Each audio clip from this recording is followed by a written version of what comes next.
Bismillahirrahmanirrahim. Assalamualaikum warahmatullahi ta'ala wabarakatuh. Alhamdulillahi rabbil alamin, wal aqibatu lil muttaqin, wala udwana illa 'alal zalimin. Asyhadu an la ilaha illallah wa asyhadu anna Muhammadan 'abduhu wa rasuluh. Salatan wa salaman 'ala Rasulillah, khataman nabiyyin la nabiyya ba'da. Qala Allah ta'ala fil Qur'anil Karim, a'udzu billahi minasy syaithanir rajim. Falamma jaa'a amruna najjayna Huda walladzina amanu ma'ahu birahmatin minna ونجيناهم من عذاب غليظ. وتلك عاد جحدوا بآيات ربهم وعصوا رسله واتبعوا أمر كل جبار عنيد. وأتبعوا في هذه الدنيا لعنة ويوم القيامة ألا إن عادا كفروا ربهم ألا بعدا لعاد قوم هود. صدق الله العظيم. Alhamdulillah, segala puji milik Allah Subhanahu wa ta'ala. Selawat dan salam ke atas junjungan besar Nabi Muhammad sallallahu alaihi wasallam. Selawat dan salam ke atas keluarga baginda serta para sahabat radhiyallahu anhum ajma'in. Muslimin muslimat, mudah-mudahan kita menjadi orang yang beriman dan bertakwa kepada Allah Subhanahu wa ta'ala. Bersambung pada malam ini dalam surah Hud, ada firman Allah Ta'ala, walamma jaa'a amruna najjayna Hudan walladzina amanu ma'ahu birahmatin minna. Ayat ini bermaksud, dan tak kala datang oleh azab kami, kata Allah, akan kaum Hud, nescaya kami lepas akan Hud dan segala mereka yang beriman sertanya dengan rahmat hidayah daripada kami.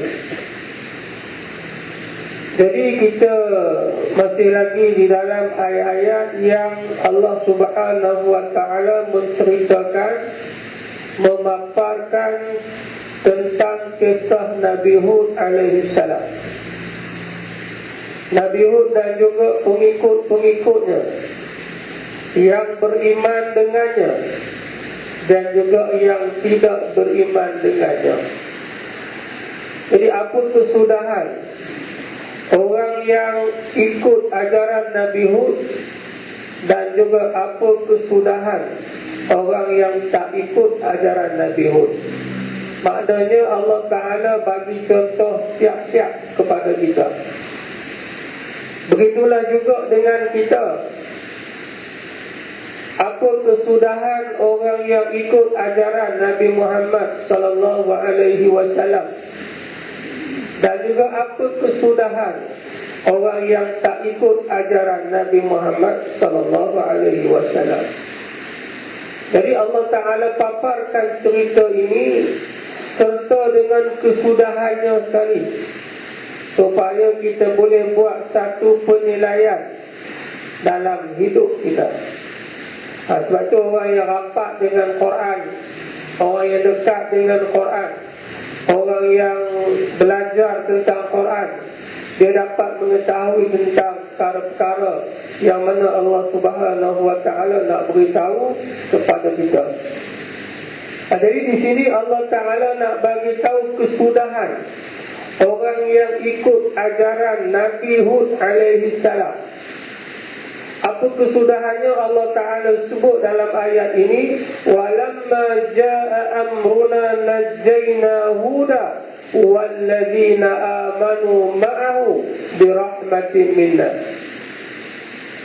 Dan tak kala datang oleh azab kami akan kaum Hud, nescaya kami lepas akan Hud dan segala mereka yang beriman dengan rahmat hidayah daripada kami.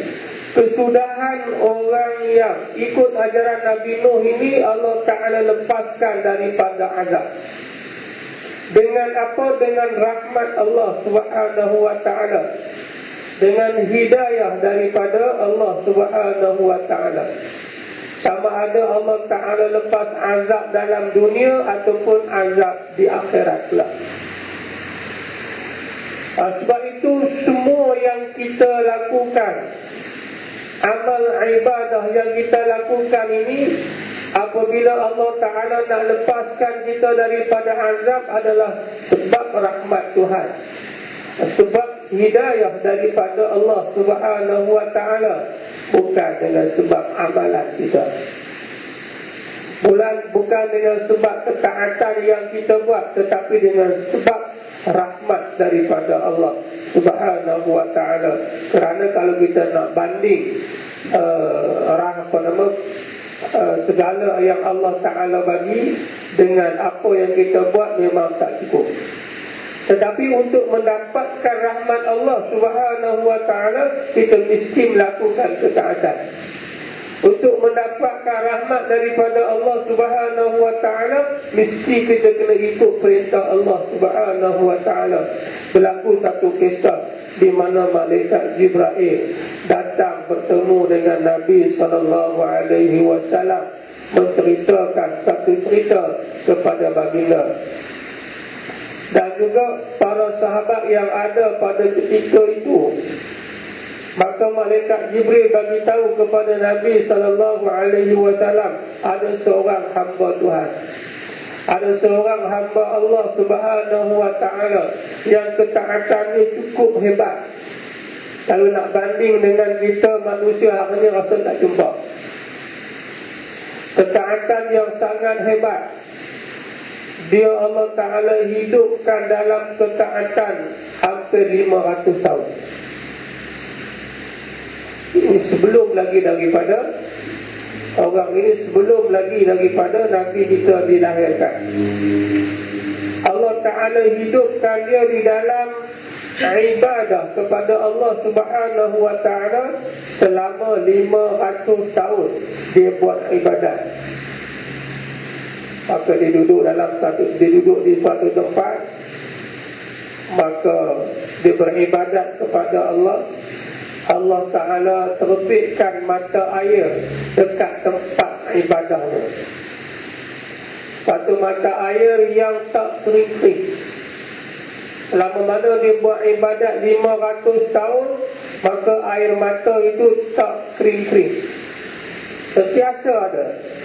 Maka dia minum air daripada air mata yang terbit daripada bumi. Kemudian Allah Ta'ala tumbuhkan di sisi rumah ibadahnya itu satu pohon daripada pohon delima. Ada satu pokok delima. Allah Ta'ala tumbuhkan pokok delima. Pokok delima ni setahun sekali baru dia berbuah. Tapi yang ni dia berbuah setiap hari sebiji.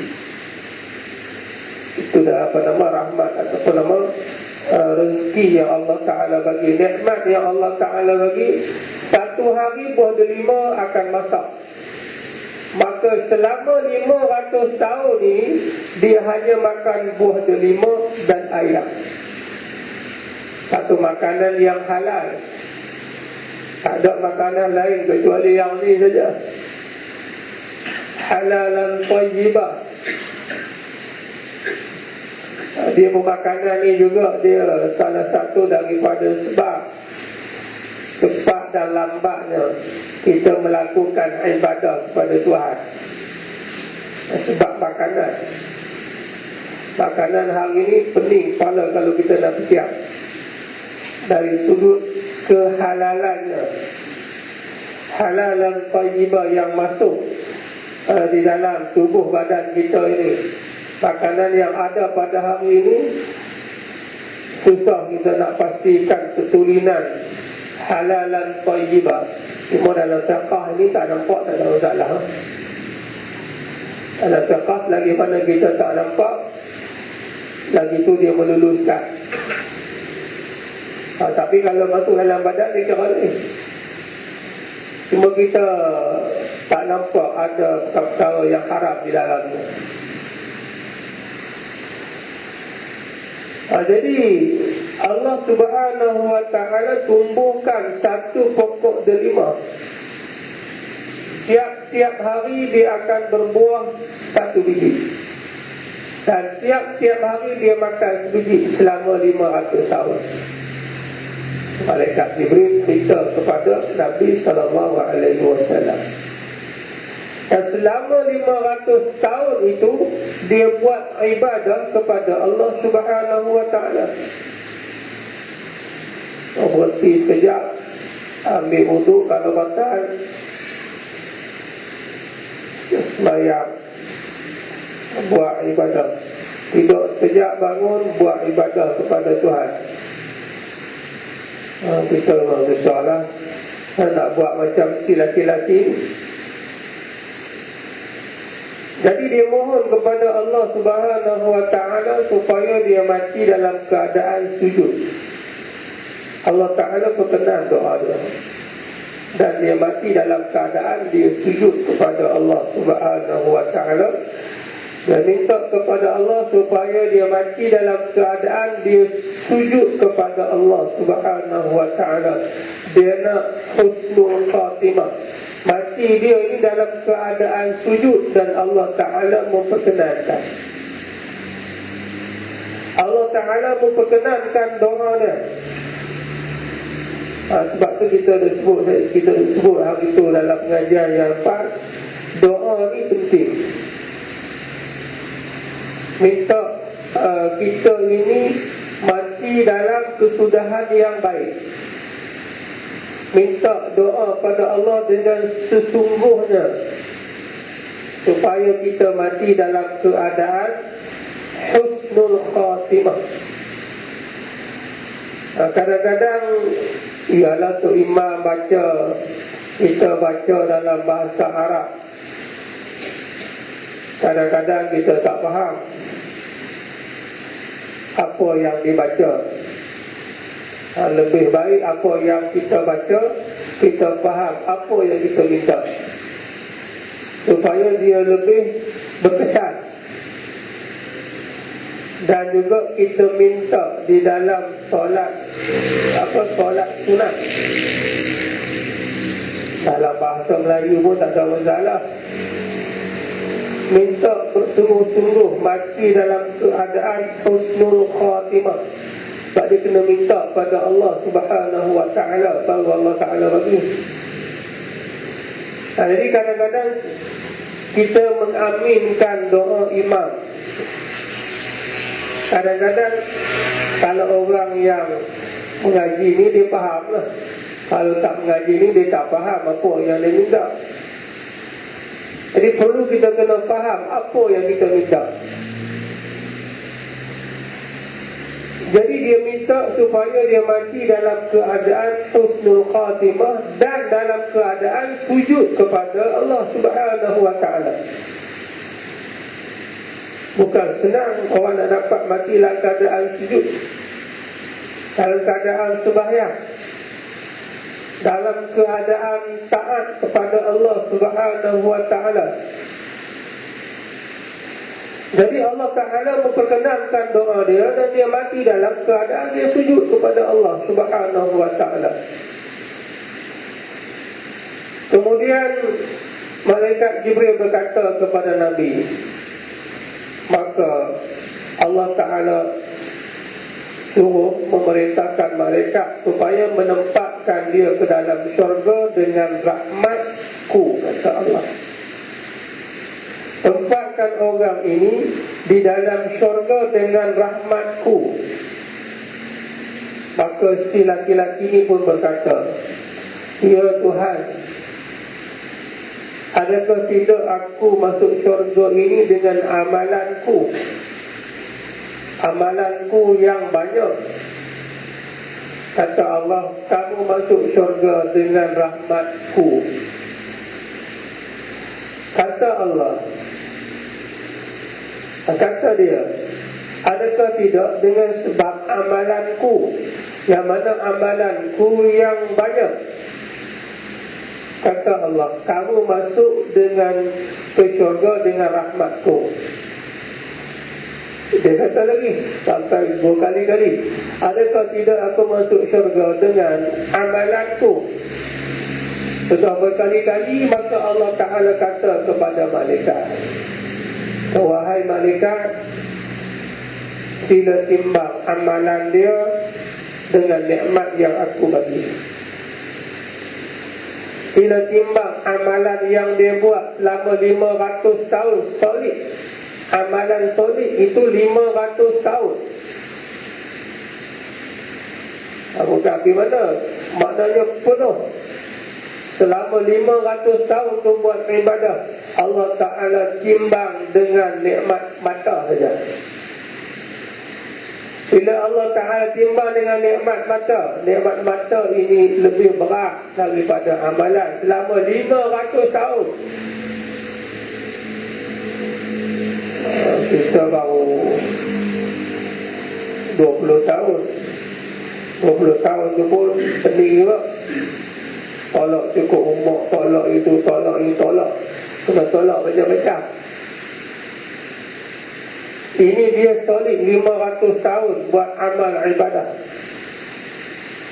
Ditimbang dengan nikmat mata yang Allah Ta'ala bagi kepada dia semasa hidup 500 tahun. Allah Ta'ala bagi nikmat mata ni melebihi 500 tahun. Itu belum lagi ditimbang nikmat nyawa, ditimbang nikmat telinga, ditimbang nikmat boleh bercakap, ditimbang nikmat air mata yang keluar selama 500 tak munti-munti. Belum lagi ditimbang nikmat pokok delima yang buah dia setiap hari 1 biji. Belum lagi Allah Ta'ala nak timbang kekuatan dia buat ibadah, itu belum banyak. Banyak nikmat yang Allah Ta'ala bagi. Tetapi kita ini diselamatkan daripada azab Allah Subhanahu Wa Ta'ala dengan rahmat Tuhan. Rahmat Tuhan nak dapat, mesti kena taat perintah Allah. Kalau taat perintah Allah, memang tidak boleh nak lawan dengan nikmat yang Allah Ta'ala bagi. Tetapi kita kena buat ketaatan kepada Allah, barulah memperolehi rahmat daripada Allah Subhanahu Wa Ta'ala. Jadi Allah Ta'ala kata, kamu nak mana? Kepada si laki-laki ni. Maka laki-laki ni kata, ya, aku masuk syurga dengan rahmatmu. Wahai malaikat, bawa si laki-laki ini masuk ke dalam syurga. Jadi maknanya segala perbuatan yang kita buat dan kita selamat daripada azab Allah Ta'ala ialah dengan rahmatnya. Sebab tu dalam ayat ni Allah Ta'ala sebut, وَالَّذِينَ آمَنُوا مَعَهُ بِرَحْمَةٍ مِنَّا. Dan orang yang beriman ini, yang bersama kamu wahai Nuh, yang selamat daripada azab kami ini dengan rahmat daripada kami. Rahmat daripada Allah Subhanahu Wa Ta'ala. Sebab tu tak boleh kita berkata kita melakukan ibadah dah banyak, kita ni buat ibadah banyak daripada orang lain. Ini dia ada sifat ujub. Sifat ujub ni dia rasa dia lebih baik daripada orang lain. Dia berlaku satu kisah, disebut lebih baik daripada orang lain. Saya teringat satu kisah di zaman Nabi SAW. Ada satu buku yang menulis tentang perkara itu. Satu hari para sahabat duduk dengan Nabi SAW. Jadi Sayyidina Abu Bakar menceritakan kepada Rasulullah, aku tengok ya Rasulullah, ada satu orang seorang lelaki ni, dia buat ibadat, Masya Allah, kami kagum dengan dia. Jadi Sayyidina Abu Bakar yang menceritakan tentang amal ibadah si laki-laki ini yang begitu hebat, sehingga para sahabat kagum dengan laki-laki ini punya amal ibadah. Tapi Nabi tak ada respon apa-apa pun. Nabi tak kata, baguslah, kamu ikutlah dia. Biasanya kata Sayyidina Abu Bakar, kami bila menceritakan tentang apa sahaja kebaikan amalan seseorang daripada kami, Nabi suruh kami tiru dia. Tapi bila kami cerita pasal si laki-laki ni, Nabi tak ada respon apa-apa, semua Nabi dengar saja. Tiba-tiba si laki-laki yang diceritakan oleh Sayyidina Abu Bakar ini datang dalam majlis mereka. Mereka duduk 3-4 orang bersama Nabi. Maka Sayyidina Abu Bakar pun dia kata, ya Rasulullah, hak tu yang aku dah kata tu, laki-laki tu yang hak mai tu lah, yang aku dah cerita tu, laki-laki ni lah. Si laki-laki ni pun bagi salam. Nabi pun jawab salam. Nabi tanya dia satu soalan. Nabi kata, adakah tidak kamu, bila kamu duduk di dalam suatu majlis, kamu menganggap diri kamu lebih soleh daripada, kamu ni lebih soleh daripada orang lain? Adakah kamu menganggap itu? Dia kata, ya Rasulullah. Dia katakan Nabi, ya, memang begitu. Saya bila berada dalam satu majlis, saya menganggap diri saya lebih baik daripada, saya ni lebih baik daripada orang lain. Jadi Nabi tanya takat soalan itu saja. Bila dia jawab begitu, menunjukkan dia ada satu sikap ujub. Bila duduk dalam majlis, dia anggap dia adalah seorang yang lebih baik daripada orang lain. Dia adalah lebih hebat daripada orang lain. Dia adalah begitu daripada orang lain. Macam-macam lah. Perasaan yang macam-macam. Perasaan ini dalam ilmu tasawuf dia panggil ujub. Dia merasa dia lebih baik dan lebih saleh daripada orang yang lain. Kita sebenarnya kita tidak tahu kawan kita, rakan kita, jiran kita, orang lain kadang-kadang lebih saleh daripada orang yang menyangka diri dia saleh. Jadi dia menganggap diri dia ini lebih saleh daripada orang yang lain. Jadi selepas daripada Nabi tanya, dia pun minta diri untuk pulang ke rumah. Kemudian Nabi berkata, siapa yang sanggup pergi bunuh dia? Siapa sanggup nak pergi bunuh dia? Sayyidina Abu Bakar kata, saya. Jadi Sayyidina Abu Bakar pun pergi. Pergi tak jadi nak bunuh, sebab dia tengah sembahyang. Balik rumah sembahyang pun. Jadi bila Sayyidina Abu Bakar balik mula ke tempat Nabi, dia kata, ya Rasulullah, aku tak boleh nak bunuh dia sebab dia dalam keadaan sembahyang. Kemudian Nabi tanya, siapa lagi yang nak pergi? Sayyidina Umar kata, aku ya Rasulullah. Pergi tengok duduk sembahyang. Tak mesti. Dia pun balik. Tak boleh bunuh ya Rasulullah sebab dia tengah duduk sembahyang. Memang Nabi tahu, tapi Nabi nak tengok saja. Bukan Nabi suruh pergi bunuh sungguh. Nabi tahu memang dia balik tu dia sembahyang. Kemudian Nabi kata lagi, siapa lagi yang nak pergi bunuh dia? Sayyidina Ali kata, aku ya Rasulullah. Pergi tengok dia hilang. Tak ada. Nabi kata, inilah contoh umat aku akan merosakkan dalam masyarakat. Umat yang sebeginilah yang akan merosakkan masyarakat, sama ada masyarakat di zaman Nabi ataupun zaman sekarang. Sebab dia anggap dia seorang yang baik, dia menganggap seorang yang saleh dan sebagainya. Jadi di dalam kehidupan kita ini, kita tidak boleh menganggap kita ini lebih baik daripada orang lain. Kita ini lebih hebat daripada orang yang lain. Kita ini lebih saleh daripada orang yang lain. Kita hanya cuma buat amal ibadah dan ikhlas kepada Tuhan saja. Sama ada kita lebih baik daripada orang ke, kita lebih soleh daripada orang ke, itu adalah ditentukan oleh Allah Subhanahu wa ta'ala. Bukan ditentukan oleh diri kita sendiri, bukan ditentukan oleh perasaan kita sendiri. Jika perasaan yang sebegini ada, maka kita kena berusaha untuk buat. Kalau perasaan yang begini ada dalam kehidupan kita, sepanjang hidup kita di atas muka bumi, mesti kita kena matikan dia, mesti kita kena bunuh dia, mesti kita kena buang dia di dalam penghidupan kita, kerana dia membawa kepada suatu kecelakaan yang besar di akhirat kelak. Amal kita habis, apa yang kita buat habis terbatal, apa yang kita buat kosong, tidak dinilai oleh Allah Subhanahu wa ta'ala. Jadi setiap amalan itu mesti ikhlas kepada Allah Subhanahu wa ta'ala. Sebab itu Nabi SAW berkata, apabila ada orang macam ini di dalam masyarakat, maka rosaklah masyarakat itu. Jadi dalam ayat ini Allah Ta'ala nak beritahu tentang kesudahan orang yang mengikut Nabi Hud alaihi salam, maka Allah Ta'ala lepaskan daripada azab dengan rahmat kami. Itu yang pertama yang Allah Ta'ala nak beritahu kepada kita semua.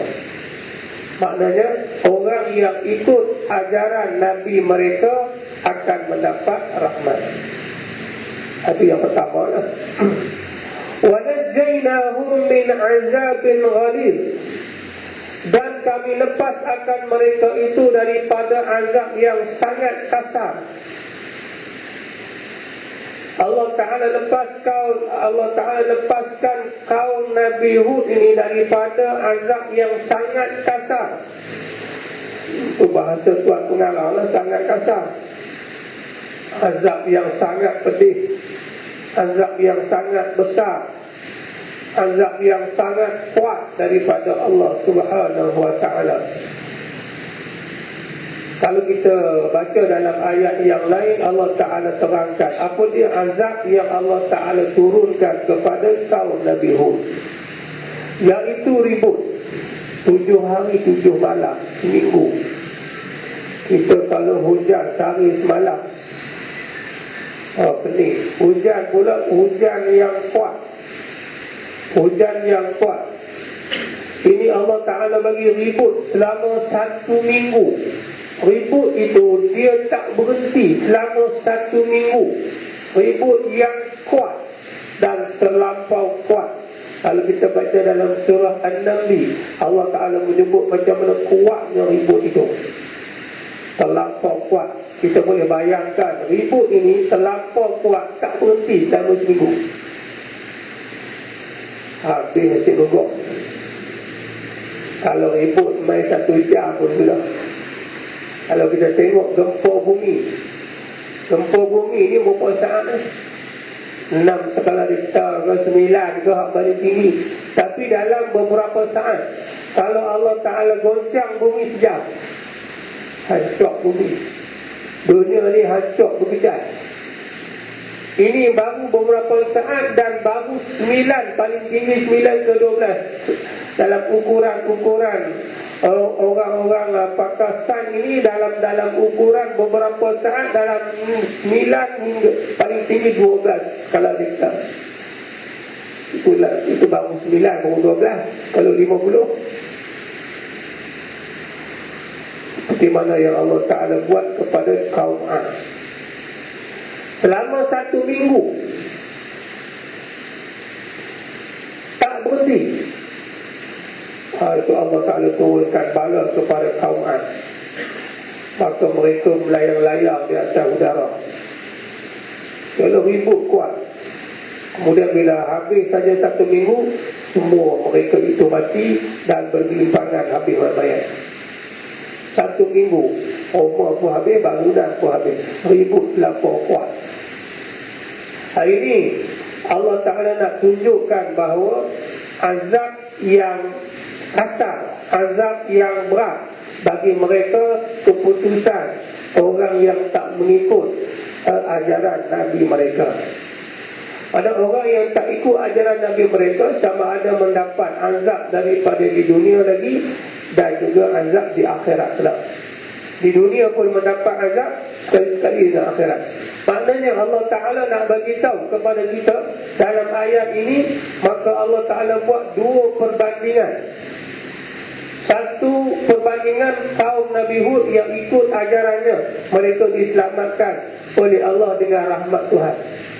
Satu yang tak ikut, mereka dapat azab yang ghalib, azab yang sangat, kita kata sangat kasar, yang sangat besar, ribut yang terlampau kuat selama 1 minggu berturut-turut, tak berhenti walaupun sebenarnya 1 minggu ribut. Kita kalau hujan 1 minggu tak berhenti, hujan yang sangat lebat, gelap, hujan yang sangat lebat selama seminggu, tak berhenti-berhenti, 24 jam setiap hari, tak berhenti selama 1 minggu. Asal banjir, apa nama tak lupa. Kalau Allah Ta'ala bagi hujan setengah jam pagi pun sudahlah jam nak biasa anak sekolah macam bagi tadi pun pelik. Yang PMR nak ambil PMR yang semua dikalut habis. Itu baru berapa jam, berapa minit pagi saja. Ini 1 minggu, tak, walaupun 1 saat tak berhenti, seminggu hujan yang terlampau. Ini kata rahmat daripada Allah Subhanahu Wa Ta'ala. Ini azab bin ghalib. Jadi tuan pengarang kita sebut dalam ayat ini ribut 7 malam. Mula pagi Rabu 22 Syawal. Tuan pengarang sebut tarikh sekali lah, 22 Syawal. Masuk lubang hidung, keluar ikut dubur, diangkat ke udara, maka jatuh di bumi, putus segala sendi-sendi. Maknanya angin tu kuat masuk lubang hidung, boleh keluar daripada dubur, masuk ke lubang hidung. Angin begitu kuat, dia boleh masuk lubang hidung, keluar pada lubang dubur. Nampak angin tu keluar, mana kuat semua angin itu. Maka diangkat ke udara, kemudian jatuh ke bumi, habis sendiri. Ini kita kata baru azab dunia, belum lagi azab akhirat, yang mana keputusan yang Allah Ta'ala buat kepada kaum Ad yang tak ikut ajaran Nabi mereka. Jadi kalau kita nak ikut dalam masyarakat kita hari ini pun banyak juga yang tak ikut ajaran Nabi Muhammad Sallallahu Alaihi Wasallam. Dalam kampung kita, dalam rumah kita sendiri pun kadang-kadang ada juga, dalam kampung kita, dalam keluarga kita, di dalam negeri kita, dalam negara kita, yang tak ikut perintah Allah Subhanahu Wa Ta'ala. Kemudian Allah Ta'ala beritahu lagi sebab apa kaum Ad ini yang tak ikut ajaran Nabi Hud, yang tak ikut ajaran Nabi mereka ini diberi azab. Wa tilka 'adu jahadu bi ayati rabbihim wa 'asaw rusulahu wattaba'u amra kulli jabbarin 'anid. Bermula demikian itu kaum Ad. Kalau guna bahasa kita, itulah kaum Ad. Itulah kalau bahasa kita lah, itulah kaum Ad, ya Muhammad. Wahai Muhammad, itulah kaum Ad. Kalau kita balik kepada sejarah, kaum Ad ini merupakan di antara kaum yang hebat. Di antara kaum yang hebat, di kalangan kaum-kaum yang Allah Ta'ala wujudkan di atas muka bumi. Kaum Ad ini dia mempunyai kepakaran dari sudut kita kata membina rumah, bangunan bukit boleh buat rumah, bukit boleh buat rumah, dan bukit boleh buat bandar. Bukit itu dia tepuk, dalam bukit itu dia buat satu bandar dalam bukit. Hebat kaum Ad teknologi. Teknologi apa yang mereka pakai? Kita duk fikir zaman lah hebat dah. Zaman dulu lagi hebat. Dia pecahkan bukit tu dengan apa? Kan ada jentolak orang jalan ni. Maknanya dia menggunakan teknologi yang pada masa itu yang jauh lebih hebat. Maknanya satu bukit itu boleh dibuat bandar dalam bukit. Macam mana dia nak tahan bukit bila dia kawat-kawat nak tahan buat bandar. Macam mana nak jadikan rumah dalam bukit dan nak dibuat bandar dalam bukit. Tebuk lubang bukit, tebuk lubang sana, tebuk lubang sini. Macam mana tak bagi bukit itu runtuh bila buat bandar dalam bukit. Ini teknologi kaum Ad.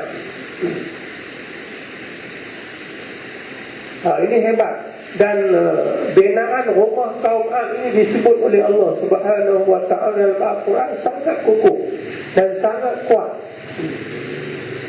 Ilmu engineering mereka ini lebih hebat daripada zaman sekarang. Jadi kata Allah Ta'ala dalam ayat ini, watilka adun, wahai Muhammad, itulah kaum Ad. Oleh kerana mereka kuat, mereka merupakan bangsa kaum yang sangat kuat nak dibandingkan dengan kaum-kaum yang lain. Rumah mereka, kota mereka ini memang sungguh hebat. Tetapi jahadu bi ayati rabbihim. Jahadu ni maknanya mereka mengingkari ayat-ayat Tuhan mereka.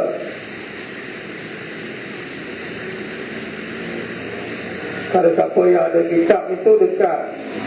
Bermula demikian itu kaum Ad, yakni bekas mereka itu yang sudah lihatlah kamu kepadanya, ambil bandingan, ingkar mereka itu. Itu dia punya makna tu duduk jauh. Ingkar mereka itu dengan segala ayat hukum Tuhan mereka itu. Yang pertama ni, kaum Ad jahadu bi ayati rabbihim, ingkar mereka itu dengan segala ayat hukum Tuhan mereka itu. Kalau kita nak banding kaum Ad dengan zaman sekarang, itu kurang samalah orang yang ingkar perintah Tuhan, orang yang tak ikut perintah Allah Subhanahu wa ta'ala. Cumanya Allah Ta'ala tak turun azab macam kaum Ad. Kenapa Allah Ta'ala tak turun azab macam kaum Ad? Kerana Nabi SAW sudah memohon doa kepada Allah Subhanahu wa ta'ala supaya dijauhi azab yang sebegitu kepada umatnya, dan Allah Ta'ala memperkenankan. Nabi berdoa dalam masjid Istijabah, satu masjid di Madinah, nama dia Masjid Istijabah. Kenapa disebut istijabah? Kerana Allah Ta'ala memperkenankan. Istijabah ni maknanya memperkenankan. Allah Ta'ala memperkenankan doa Nabi-Nya, iaitu supaya tidak menurunkan azab seperti mana Allah Ta'ala bawa turun kepada umat-umat yang lain, seperti kaum Ad dalam ayat ini. 7 hari 7 malam ribut tak berhenti. Kalau Allah Ta'ala buat macam itu, habis rakyat Malaysia. 7 hari 7 malam ribut. Tu di Kuala Lumpur, tak ada siapa di Kuala Lumpur. Tak macam-macam maksiat di Kuala Lumpur. Maksiat di Kuala Lumpur ni macam-macam. Sebab tu sekarang ni Kementerian Pelajaran isu LGBT menular di sekolah, LGBT, iaitu L tu mana lesbian, perempuan sama dengan perempuan, dia suka perempuan sama perempuan. Kemudian kita diarahkan untuk tengok semua asrama ada ke tak ada aktiviti ni. Mana-mana sekolah yang ada asrama lebih ditekankan, yang tak ada asrama pun ditekankan. Yang ada asrama lebih lagi ditekankan. Mana perempuan suka dengan perempuan, perempuan sama perempuan. Nampak play sangat perempuan dengan perempuan. Kalau tengok play sangat, kena check. G ni dia gay. Ada lelaki sama lelaki pula. Lelaki sama lelaki. Dia tak suka kat perempuan, dia suka kat lelaki-lelaki. Homoseks. Lelaki suka kat lelaki. B tu saya tak ingat apa dia dah. Bisul apa dah. Bukan bisul. T tu transfer gender. Orang suka tukar lelaki ni jadi perempuan, perempuan ni jadi lelaki. Saya menular ke sekolah sekarang. Kau kampung-kampung ni mungkin kurang sikit. Kau bandar-bandar ni dia je lah. Nak tukar jadi laki-laki, hak laki-laki pun nak tukar jadi perempuan, hak perempuan nak jadi laki-laki. Dia pun buat persidangan apa di PIBG pun itu agenda utama. Fuad Zakati pun USF pun sekarang ni duk highlight benda-benda yang gitu, menunjukkan ada suatu benda yang tak kena. Ini daripada kita kata laman web tu cah lah ni. Kita budak tengok, pelajar tengok, nak tiru, nak buat begitu begini. Sekarang ni kalau kita yang bagi anak-anak ni broadband internet ke apa, yang ada yang broadband tu dia boleh, yang dia boleh guna dalam bilik dia sendiri. Itu lagi masalah, kena jaga-jaga. Yang boleh dia nak cari, dia nak search maklumat apa pun, tapi dalam bilik dia sendiri. Tak, setan ni dia macam-macam. Setan ni dia main, dia lebih malam, lebih kuat setannya.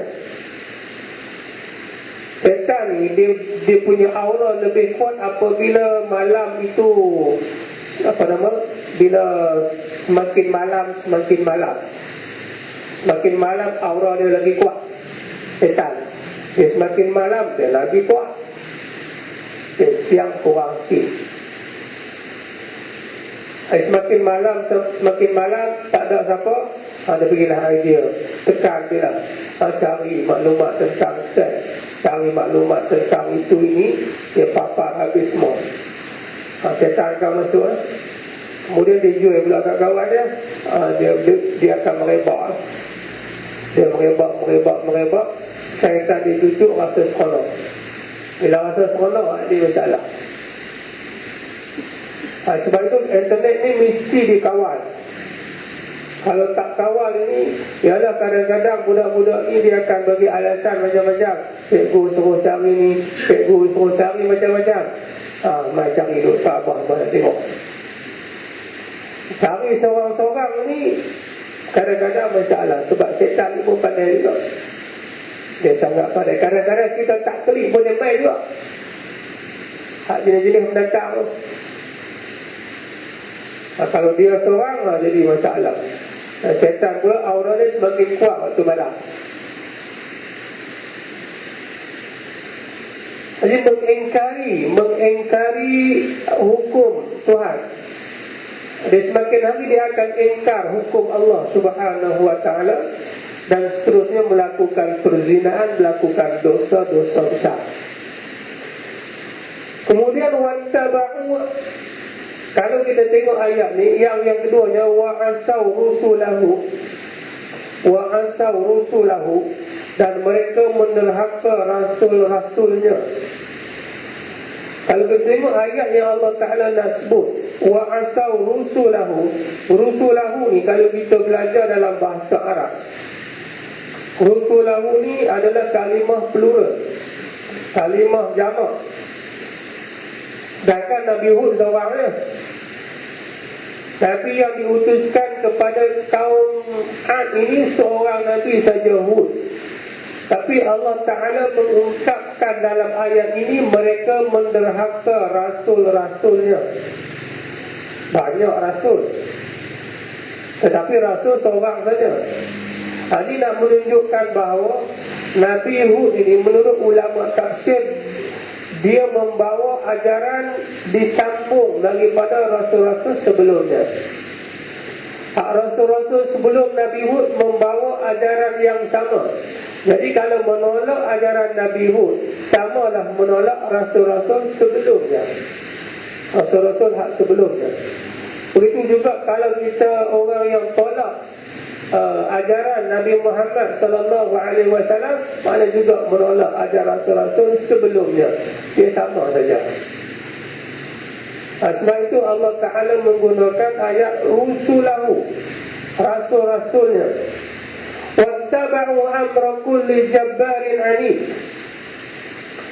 dan ikut mereka itu akan kerjaan tiap-tiap orang yang sombong, yang melawan bagi suruh Allah yang sebenar, iaitu kepala-kepala mereka. Ini masalah juga dalam masyarakat kita. Jadi bila kita nak ikut orang, kena tengok orang tu siapa. Sebab tu Allah Ta'ala kata yang ketiga ini adalah kerjaan dan ikut mereka itu akan kerjaan orang-orang sombong yang melawan bagi suruh Allah. Orang itu sombong dan tak ikut perintah Allah, kita pergi ikut orang tu. Ini di antara kenapa kaum Ad diturunkan azab. Yang pertama, jahadu bi ayatillah. Yang kedua, wa'asaw rusulahu. Yang ketiga, wattaba'u amra. Ini tiga sebab kenapa kaum Ad Allah Ta'ala turun azab yang sangat dahsyat. Yang ketiga ini dalam masyarakat kita pun ada juga. Hak orang tak sembahyang tu, dia jadi pemimpin, ikut orang tak sembahyang, orang yang terhaka pada perintah Tuhan, hak orang yang kita kata melanggar perintah Tuhan, terang-terang pakai seluruh pendek, terang-terang kita kata tidak ikut perintah Allah Subhanahu wa ta'ala. Ini ada dalam masyarakat. Sebab itu Allah Ta'ala sebut dalam satu ayat, maka di akhirat kelak kamu akan ikut orang yang kamu ikut. Kamu akan ikut orang yang kamu ikut. Kalau kita ikut ajaran Nabi Muhammad sallallahu alaihi wasallam, maka kita akan ikut Rasulullah sallallahu alaihi wasallam. Kalau kita ikut ajaran yang bukan diajar oleh Nabi Muhammad sallallahu alaihi wasallam, kita ikutlah orang yang mana kita ikut ajarannya. Dia banyak fahaman. Fahaman yang benar adalah fahaman Islam. Kalau kita kata era zaman dulu, dia ada fahaman Mu'tazilah, dia ada fahaman Jabariyah, dia ada fahaman Syiah pun berterusan sampai sekarang. Dan fahaman-fahaman ini pun masih ada juga. Tapi sekarang ini dia ubah dalam bentuk yang baru. Dia ubah dalam bentuk fahaman komunis. Ada orang ikut fahaman komunis, ada orang yang ikut fahaman kapitalisme, ism ataupun ideologi. Ada orang ikut fahaman sekular pun banyak juga di Malaysia. Fahaman sekularisme, fahaman kapitalisme, fahaman komunis pun ada. Jadi apabila dia menganut fahaman-fahaman begini, dia ada orang yang buat fahaman ni. Fahaman komunis ni ada orang yang buat, ada orang yang cipta fahaman ni. Yang Karl Marx lah, macam-macam lagi dalam sejarah. Begitu juga sekularisme, ada orang yang membina fahaman ni. Ada orang yang membina fahaman kapitalisme. Ada orang yang membela fahaman pragmatisme, macam-macam fahaman yang ada sekarang ini. Jadi maknanya orang yang ikut fahaman ini, dia akan ikutlah orang tu, orang yang mencipta fahaman ini. Sebab tu dalam masyarakat kita ni kena berjaga-jaga. Bila kita nak masuk NGO ke, kita nak masuk parti ke, NGO ke, nak masuk apa-apa persatuan ke, apa-apa badan ke, tak kena tengok fahaman apa. Adakah fahaman ini bercanggah dengan fahaman Islam ke tidak? Sebab bila dia masuk dalam persatuan, dia akan memperjuangkan hak persatuan tu. Bila dia masuk NGO, dia akan memperjuangkan NGO dan sebagainya. Ataupun di dalam yang besar adalah parti ya. Parti, setiap orang dia ada parti dia sendiri. Parti itu macam mana dia punya fahaman dia. Parti ni pun macam-macam. Bukan bila kita sebut parti ni khusus di Malaysia, maknanya semua negara dia ada parti untuk kita kata dianuti, diikuti oleh sesebuah rakyat dalam sebuah negara. Malaysia pun ada, Indonesia pun ada, Thailand pun ada, semua negara ada. Tapi apa dasar yang dibawa itu mesti diteliti terlebih dulu. Itu juga dengan NGO dan sebagainya. Kita takut jadi macam ayat ini, wattaba'u amra kulli jabbarin alim. Takut yang tu.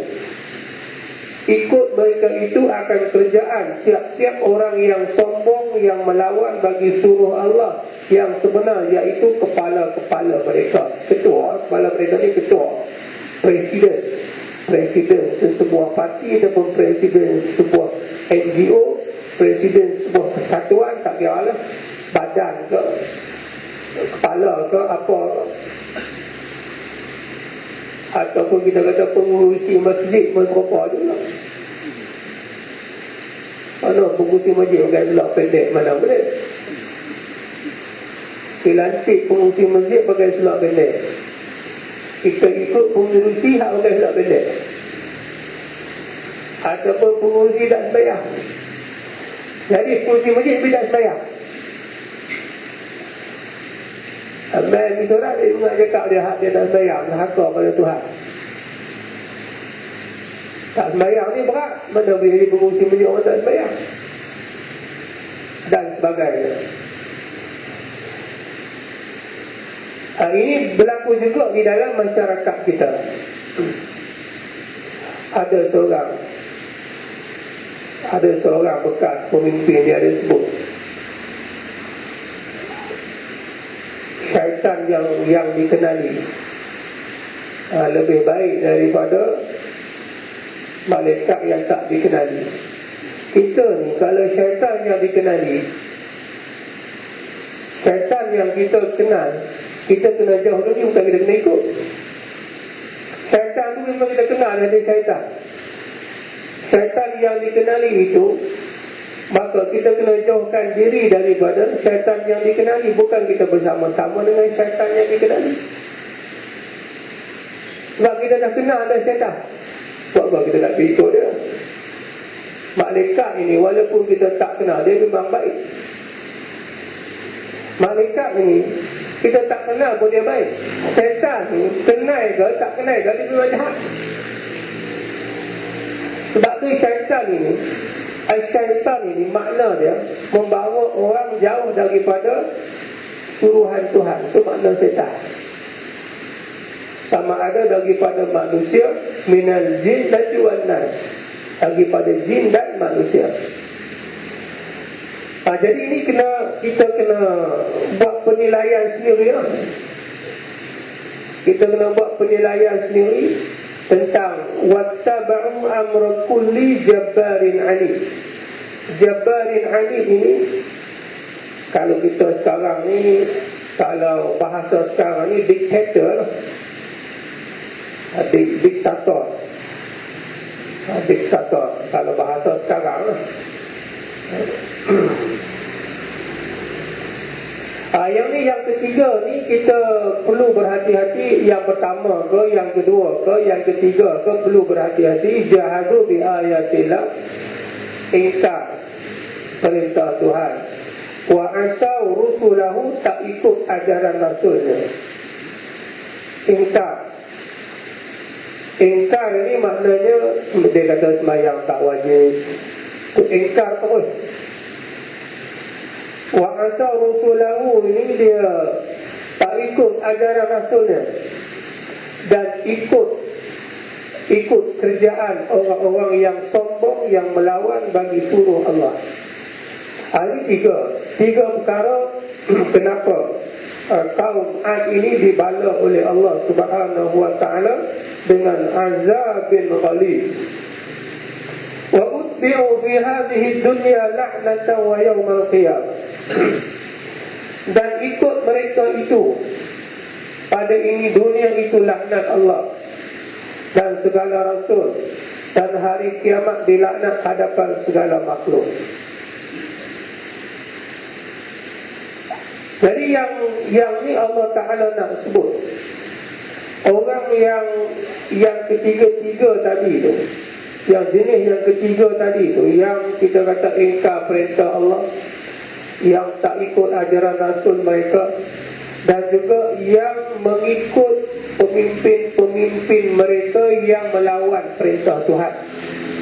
Mengikut pemimpin mereka yang melawan perintah Tuhan merupakan laknat di atas muka bumi. Orang yang begini adalah dilaknat di atas muka bumi Allah Subhanahu wa ta'ala.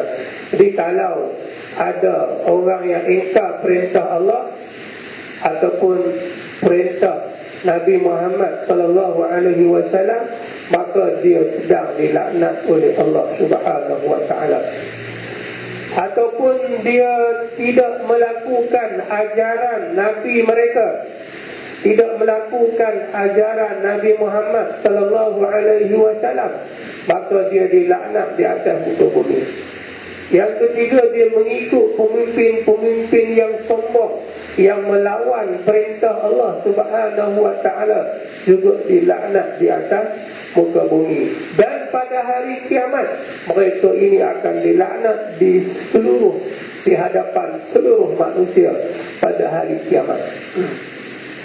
Jadi maknanya Allah Ta'ala akan membuat satu penghinaan kepada mereka pada hari kiamat kerana mereka tidak mengikut ajaran yang dibawa oleh Nabi-Nabi mereka.